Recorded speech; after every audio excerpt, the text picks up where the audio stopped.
A short while later, he stands in sheer astonishment as Genu's soldiers effortlessly defeat a pack of formidable beasts. Yu is puzzled about their origin while Genu recalls that Yu hasn't encountered them before. Genu explained that they are a result of one of his abilities, leaving Yu completely unaware that such incredible power existed. With the fight concluded, Genu instructs his army to begin extracting crystals from the surroundings. Feeling disheartening, he realizes he can't match the strength of the army and begs Genu to allow him to keep the essence stones. Genu is not a selfish person. In fact, one of his soldiers offers to share. Meanwhile, we see a man standing inside a wrecked ship. A soldier pleads for his life, but the man tells him to stay calm. Unfortunately, their language barrier complicates things, so the man resorts to using a little English. It explains that he is human and simply wants to return home. Back with our hero, he celebrates with Yu after successfully completing the 19 raids that were part of their agreement. Now Yu means to pass the written exam at the association to obtain a guild master's license. This will enable him to start discussions with his father. Genu is made the choice to take a trip for a while. You think he might be trying to escape from him,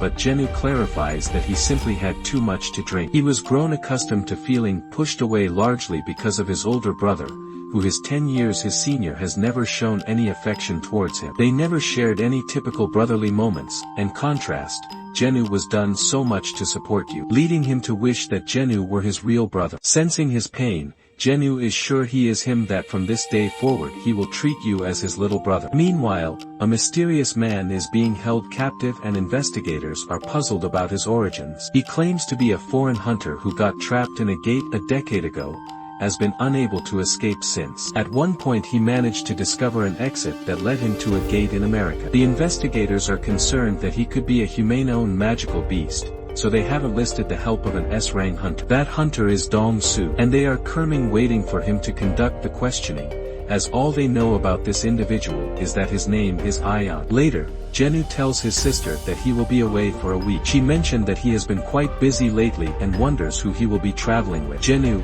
feeling irritated by the inquiry, simply replies that he will be going with a friend. He then heads back to the entrance of the demon castle, recalling that he was only level 20 when he barely managed to survive his encounter with Cerberus. Genu's level has now tripled, making this challenge much more manageable for him. He uses the key from his system to enter, contemplating the quest skulls. As he steps inside, he notices demons wandering the castle and his task is to collect their souls. To get surprised, the quest man that he gathered 10,000 demon souls, leaving him in disbelief at the sheer number present. Despite this dominant requirement, Genu remains focused on his true aim, obtaining the ingredients for the elixir of life. The number of demons doesn't faze him. He is determined to see this quest through the end. Elsewhere, Yu tells his father that he wants to take over the guild. He is well aware of the fact that his brother is planning to do the same, but Yu doesn't agree with what he's going to do. Yu is sure that his brother will bring in someone from the outside to run the guild, but he thinks it's too risky for the company. His father,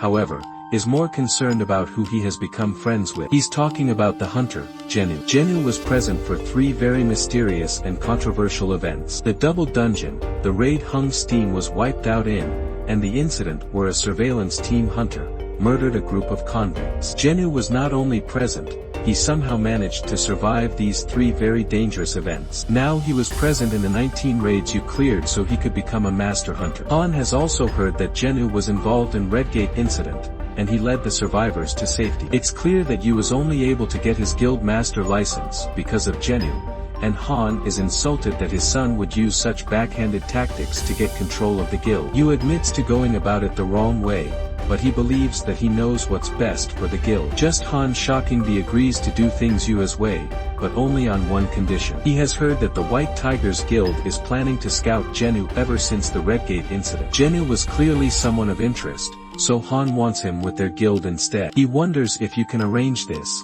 and New promises that he can. Back with Genu, he finds that he cannot extract the demons to head to his army, but he can't understand why. He has taken out a whole bunch of them, but it seems like it might have just been a waste of time. Just then, Genu will receive an entry permit for the next floor. A light shows him the way, and Genu still can't believe how huge this dungeon is. It's an entire city inside of one building, and all the walking is becoming a pain. Thankfully, he doesn't have to walk as he summons the bear leader to travel on. Unfortunately, there's a bunch of demons in the way, but this proves to be no problem for Genu's powerful beast. The bear plows right through the sea of demons, so Genu decides to call him Tank. Elsewhere, some girls are amazed, as they admire Chehi. Chehi then thinks back to when she spoke with Choi. Choi has decided to keep the reports of the flying ants confidential, but Chehi thinks they should publicize it. Choi explained that it would only cause a panic, and they just need to focus on making their organization stronger. They are the largest domestic guild,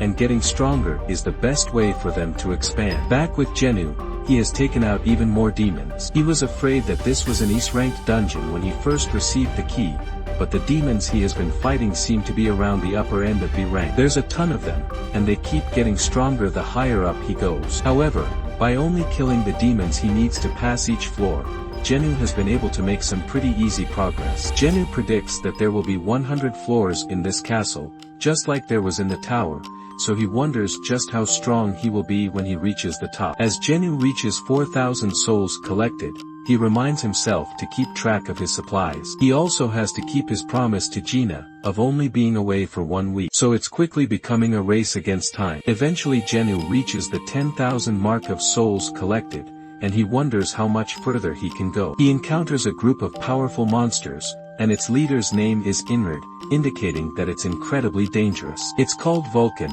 the boss class leader of the lower floors. Elsewhere we see that On is looking for Genu, but Gina just told him that he's on a trip. There are no records of him doing a raid right now, and no signs of him leaving the country. The last trace the association has of him is smack in the middle of a city, but they can only wonder where he is. In the dungeon, who says that he will take on the big boss, and he tells his army to wipe out the others. His army then springs into action and starts taking out the demons. Now that Genu has more points in his intellect ability, he's able to summon more soldiers, and had more magical power to maintain them. Thanks to that, battling has become much easier. Genu then stares at the boss class demon, and wonders if the big guy is ever going to get up. He casually assumes that it's not going to move, but he is stunned when it shows incredible speed to attack him. Genu shows insane speed himself as he dodges, and he furiously lands a counterattack. This sends the giant boss flying, and didn't even surprise himself. All he did was punch the thing, so he wonders if he overleveled his strength. Vulcan isn't done however, and he lets out a loud scream. This seemingly goes into another mode, and this reminds Genu of what happened with Cerberus. The beast attack is coming quickly, so Genu calls out to Iron, and our Insensence a machine. Genu blocks the attack just in time, but the giant throws out a brush of attacks. The flurry of punches isn't slowing down, and Genu can only wonder how something so big can move so fast. Genu eventually finds an opening, and makes his way to the back of the beast. But he is shocked to find that it can anticipate his moves. This opponent is an absolute monster, and the only part of him that looks vulnerable are his beady little eyes. Genu starts running, and thinks about how he must keep it from being able to zip around. He comes up with a plan when he finds the perfect building to use, and he runs up it. Genu pities the beast for being too focused on him as it crashes straight into the building. With it unable to move, Genu summons his weapon, and cuts right through the Vulcan's neck. One of the lower floors is defeated,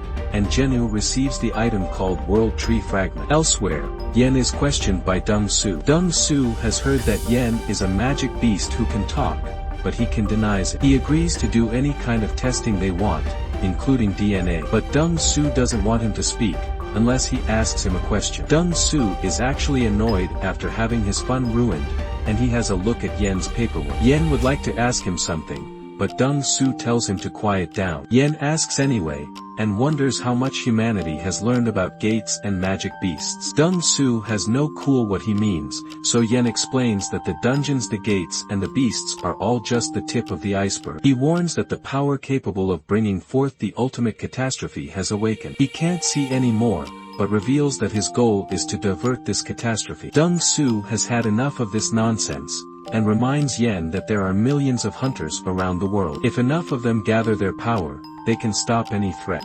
Unfortunately, Yen reveals that numbers will not help against the threat he speaks of. They will be devoured and used against them. Deng Su is done listening, and is more confused by how a magic beast somehow managed to have a wife and 2 kids. Deng Su wonders why his son's name is, and Yen reveals that his name is Jin Wu. Deng Su takes great delight in hearing this, and tells Yen that his son is dead. Deng Su won't be answering any of his questions, and he simply tells Yan that he can ask his questions to his son when they meet in the next world. Deng Su unleashes some of his power while making this threat, but Yan gets a murderous look in his eyes. Back in the dungeon, Jin Woo's armies tearing through another group of demons. Jin Woo admits to the leader that things are getting pretty one-sided, and he wonders that the demon is shocked by how tough his shadow soldiers are. It's now clear to Jin Woo that even the young dead can feel fear, and he slices the leader's head off. A notification reveals that he just defeated Madness, the Gator of Souls,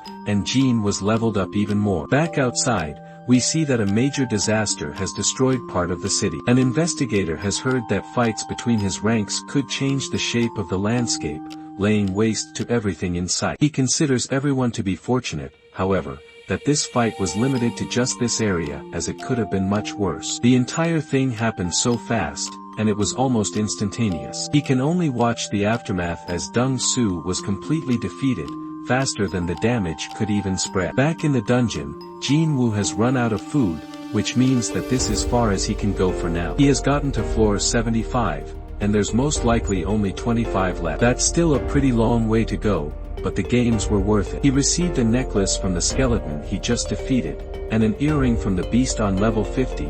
Alone they are very useful, but they also give a set bonus, which adds 5 points to all stats. There is one empty space in the set, which tells him that there's one more possible beast to go. He also received something called a Spear of Havrace. It doesn't do anything for him, but it doesn't have to be him who uses it. In the hands of magic soldiers, it'll double their firepower. Finally, his latest reward was the ability to choose the cursed random loot box. Jin Woo was worried that he would never get another chance at the box, but he's got to receive a second key from it. Unfortunately, it doesn't come with any details, so he has no clue when or where to use it. That isn't important however, as he reminds himself about the ingredients he is after. He got the World Tree Fragment from Vulcan and Spring Water from Hiko Forest by beating Medes. That's 2 of the 3 ingredients he needs for the Elixir of Life. There's just one more left before he can help his dying mother. Jin Woo vows that the next time he comes back here, he will finish the job.